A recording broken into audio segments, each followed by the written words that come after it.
അങ്ങനെ വന്നില്ലേ? ഇല്ല, ഇപ്പൊ വിളിച്ചിരുന്നു 10 മണിയാകുമ്പോ വരുമെന്നാ പറഞ്ഞത്. എനിക്കാണെങ്കിൽ ഫീൽഡ് വർക്ക് ഉണ്ട്, ഞാൻ പോവും.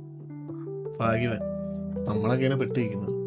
അണ്ണൻ ഈ പട്ടിത്താറ്റും കേട്ട് ഇവിടെ കിടക്കേണ്ട കാര്യമുണ്ടാ? അണ്ണനെ കളഞ്ഞിട്ട് പൊക്കിയൂടെ? എങ്ങനെ കളഞ്ഞിട്ട് പോകാനടാ? നിനക്ക് അറിഞ്ഞൂടെ എൻ്റെ കാര്യങ്ങൾ? ഇതൊക്കെ തന്നെ എങ്ങനെയെങ്കിലും പിടിച്ചാൽ നിൽക്കുന്നത്. ഇത് പോയി കഴിഞ്ഞാൽ പിന്നെ നിങ്ങളുള്ള കാലം മുഴുവൻ ഇവിടെ കിടക്കുമെന്നാ തോന്നുന്നേ. നീ ഒരു കല്യാണം കഴിക്കുമ്പോൾ നിനക്ക് മനസ്സിലാവും. ആഗ്രഹമില്ലാഞ്ഞിട്ടാണ് അണ്ണാ. നമ്മളെ സ്വഭാവത്തിനൊന്നും ഒരുത്തിയും സെറ്റ് ആവൂല. അതൊക്കെ നടക്കൂടാ. നടന്നാ മതി.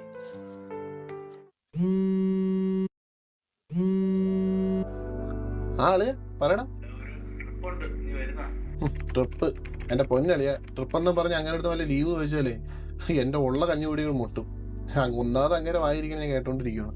അപ്പോഴാണ് നിങ്ങളെ പോയിട്ട് വാ. അല്ല ഇവിടെ പറഞ്ഞ അപ്പോൾ ഹാപ്പി ജേണി.